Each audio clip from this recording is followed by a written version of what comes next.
कल्याण कर्नाटका का पहला matrimonial app, यहाँ मिलेगा आपका परफेक्ट मैच। क्या आप अपने जीवन साथी की तलाश में हैं?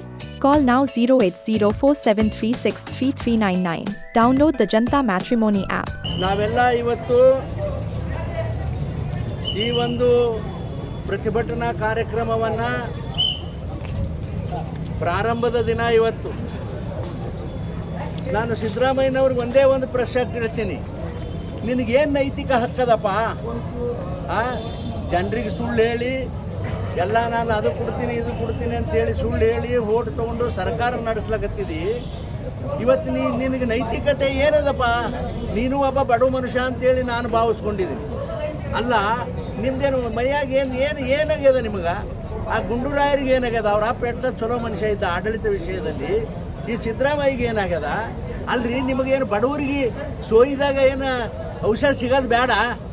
ಸರ್ಕಾರಿ ದವಾಖಾನೆಗೆ ಏನು ರಮೇಶ್ ಜಿಗಜಿನಿ ಏನು ಗುಂಡೂರಾಮ ಸಿದ್ದರಾಮಣ್ಣ ಅಡ್ಮಿಟ್ ಆಗ್ತಾರ? ಅವ್ರು ಯಾರೂ ಆಗೋದಿಲ್ಲ.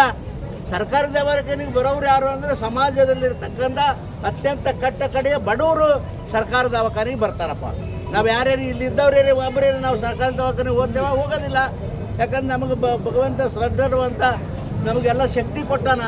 ಆದರೆ ಬಡವರಿಗೆ ನೋಡ್ರಿ, ಒಂದು ಮಾತು ಹೇಳ್ತೀನಿ ಸಿದ್ದರಾಮಣ್ಣವರೇ, ಈ ಬಡವರ ಪಾಪ ನಿನ್ನ ಸರ್ಕಾರಕ್ಕೆ ತಪ್ಪದಿಲ್ಲ ಅಂತಕ್ಕಂಥದ್ದು ನಾನು ಶಪ ಮಾಡಿ ಹೇಳ್ತೀನಿ ಅಂತಕ್ಕಂಥ ಮಾತನ್ನು ಭಾಳ ಸ್ಪಷ್ಟವಾಗಿ ಹೇಳ್ತೀನಿ.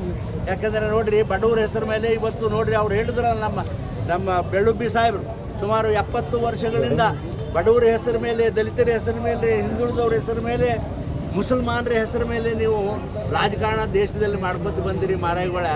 ಇದರಲ್ಲಿ ಯಾರು ಅದಾರ? ಇವೆಲ್ಲ ಅವೇ ಈಗ ಹೇಳಿದ್ರಲ್ಲ, ಹರಿಜನರು, ದಲಿತರು, ಮುಸಲ್ಮಾನರು, ಹಿಂದುಳಿದವರು, ಬಡ ಜನ ಇಲ್ಲಿ ಎಲ್ಲ ಸರ್ಕಾರಿ ದವಾಖಾನೆಗೆ ಬರ್ತಾರ. ಅದನ್ನೆಲ್ಲ ಬಿಟ್ಟು ನೀವು ಏನೇನೋ ವ್ಯವಹಾರಗಳನ್ನು ಮಾಡಿಕೊಂಡು ಭಾಳ ಜನ ಮಾತಾಡ್ಕೋತಾರೆ ಇವತ್ತು ಸಮಾಜದಲ್ಲಿ. ಬಹುಶಃ ಅದಕ್ಕೆ ಇವ್ರು ಬಂದ್ ಮಾಡ್ಯಾರ ಸರ್ಕಾರಿ ದವಾಖಾನೆಗೆ ಅಂದ್ರೆ ಈ ಡ್ರಗ್ ಅಸೋಸಿಯೇಷನ್ ಅದಲ್ಲ ರಾಜ್ಯದಾಗ, ಬಹುಶಃ ಇಲ್ಲಿ ಕಿತ್ತಿಸ್ರಿ ಅಂತೇಳಿ ಅರ್ಜಿ ಕೊಟ್ಟಿರ್ಬೇಕು ಅಂತೇಳಿ ಜನ ಮಾತಾಡ್ಲಕತ್ತಾರ. ಅದಕ್ಕೆ ನೀವೇ ಉತ್ತರ ಹೇಳಬೇಕು, ನಾವ್ಯಾರು ಹೇಳೋಕ್ಕಾಗೋದಿಲ್ಲ. ತೆಗೆದವ್ರೇ ನೀವು. ನಾವೆಲ್ಲ ನೋಡ್ರಿ, 2014, 15, 16ರಲ್ಲಿ ನರೇಂದ್ರ ಮೋದಿ ಅವರು ಈ ದೇಶದಿಂದ ಪ್ರಧಾನಮಂತ್ರಿ ಆಗಿ ಬಂದ ಮೇಲೆ ನಮ್ಮ ಸ್ನೇಹಿತರಾಗಿರ್ತಕ್ಕಂಥ ಇದೇ ರಾಜ್ಯದ ಅನಂತಕುಮಾರ್ ಅವರು ಪೆಟ್ರೋಲಿಯಂ ಮಿನಿಸ್ಟರ್ ಆಗಿದ್ದರು. ಅಂಥ ಒಂದು ಸಂದರ್ಭದಲ್ಲಿ ಸಭೆ ಕರೆದು ನಮ್ಮನ್ನೆಲ್ಲ ವಿಚಾರ ಮಾಡಿ ಇವತ್ತು 100 ರೂಪಾಯಿಗೆ ಸಿಗ್ತಕ್ಕಂಥ ಬಡವರಿಗೆ ಔಷಧ ನಾವು ಬರೀ 20 ರೂಪಾಯಿಗೆ ಆ ಔಷಧವನ್ನು ಕೊಡ್ತಕ್ಕಂಥ ಪ್ರಯಾಸ ಮಾಡೋಣ ಅಂಥೇಳಿ ಪ್ರಾರಂಭ ಮಾಡ್ಯಾರ. ನೀವು ಯಾಕ್ರಿ ಬಡವ್ರ ಹೊಟ್ಟೆ ಮೇಲೆ ಕಾಲು ಕೊಡ್ತೀರಿ? ಬರೀ ಬಡವ್ರ ಹೆಸರು ಹೇಳ್ಕೊಂಡು ಇಂಥದ್ದೆಲ್ಲ ಯಾಕೆ ಮಾಡ್ತೀರಿ ಹೇಳ್ರಿ ಅಂತಕ್ಕಂಥ ಪ್ರಶ್ನೆಯನ್ನು ಈ ಸರ್ಕಾರಕ್ಕೆ ನಾನು ಈ ಪ್ರಶ್ನೆಯನ್ನು ಇಟ್ಟು, ಆಯಿತು ನೀವು ಮಾಡಿರ್ತಕ್ಕಂಥ ಪಾಪವನ್ನು ನೀವೇ ಅನುಭವಿಸ್ಬೇಕಾಗ್ತದೆ. ನೀವು ಒಂದು ವಿಚಾರ ಭಾಳ ಸ್ಪಷ್ಟವಾಗಿ ಹೇಳ್ತೀನಿ, ಜನ ಏನಾದರೂ ಸಹಿಸ್ಕೋತಾರ, ಆದರೆ ಬಡವನಿಗೆ ತೊಂದರೆ ಆದಾಗ ಮಾತ್ರ ನನ್ನ ಅನುಭವ ಹೇಳ್ತೀನಿ.